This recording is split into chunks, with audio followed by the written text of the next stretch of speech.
As you all know, tropical cyclone Kodi is slowly moving away from the country. Whilst this may be good news, we must not let our guard down, as the Fiji Meteorological Services has confirmed that rain would continue until midweek. I can confirm that rainfall recorded this morning from the Fijivillage stations all exceeded 100 millimeters of rain. Tailebu recording the highest with 369 millimeters of rainfall received. This will mean that flooding will continue to be a concern to us. Although weather has improved in many parts of the country, earlier today, the safety of all Fijians remain a top priority for government, and our officers on the ground continue to closely work with the Fiji Police Force, the National Fire Authority, and other relevant stakeholders in safely evacuating Fijians in flood-affected areas. As of 3 p.m. this afternoon, a total of 110 evacuation centers were opened throughout Fiji, with 1,887 evacuees occupying these evacuation centers. The breakdown is as follows. In the Northern Division, we have 8 with 235 evacuees. In the Western Division, we have 76 evacuation centers with 1,049 evacuees. In the Central Division, we have 28 with 553 evacuees. There is no one seeking shelter in any of our evacuation centers in the Eastern Division. While the Eastern Division may have been spared by the current adverse weather this time, the Commissioner Eastern and his team are still monitoring the situation, and should the need for any evacuation centers to open, his team is ready to facilitate. I wish to again urge the general public living in high-risk flooded areas that if you feel the need to move, please do so during the day. We must remember that the lives of first responders are also of paramount importance to us. Thus the need for you to move while it is still daylight. In terms of monitoring of evacuation centers, our officers are closely working with the police and the Ministry of Health and medical services to ensure the safety of all evacuees, that COVID-19 protocols are strictly adhered to.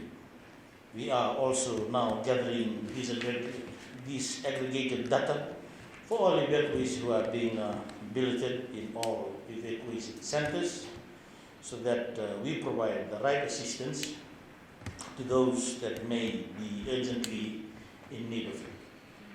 The Ministry, together with our partners such as the Fiji Police Force, had repositioned some key assets and stores and rescue capabilities in the division as part of its cyclone preparedness programs. Some of these are being used in the current operations. My fellow Fijians, government is doing all it can to ensure that there is no disruption to major infrastructural services such as roads, water, and power supply. We are closely monitoring and working with our infrastructure service providers to ensure that effective restoration works are concluded as soon as weather permits. We will ensure that no one is left behind and that you receive the services you deserve from government.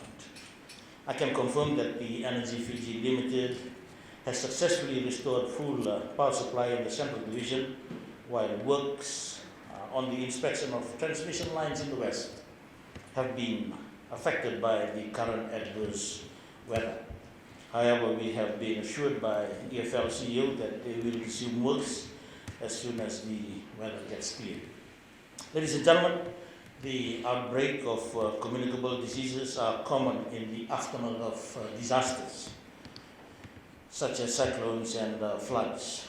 To help prevent any major outbreak of contagious diseases such as leptospirosis, typhoid, diarrhea and dengue fever or LTDD, the ministry, with the assistance of our teams on the ground, intend to visit affected communities to not only raise awareness but also to educate the affected population on the importance of practicing good hygiene and adhering to health advisories for their own safety. Together with the Ministry of Health and Medical Services, we will be working to ensure communities are well informed about what needs to be done to protect them from contracting such diseases. In the meantime, I urge you to boil all drinking water, avoid swimming and wading in flooded areas, cover food and practice hand washing at all times. And if someone in your family shows symptoms of leptospirosis, typhoid, diarrhea and dengue fever, seek medical assistance immediately. I also want to remind us that we are in the middle of the third wave of COVID-19. Please follow the instructions issued by the Ministry of Health and Medical Services. Ladies and gentlemen, we are now planning our initial damage assessment at the divisional level to ascertain the magnitude of damages caused by TC Kodi. We are working with our key partners on having water pumps ready for cleaning and also disinfecting our schools that were used as evacuation centers to ensure school resumes when required. Finally, I urge parents to please supervise your children at all times. We are still seeing children and adults swimming and crossing flooded rivers and walkways. We urge the general public to take the necessary measures to ensure lives are not put to risk. Families and communities are urged to be on the lookout for members of vulnerable groups in your respective communities. And finally, keep monitoring the latest weather updates issued by authorities and remain alert.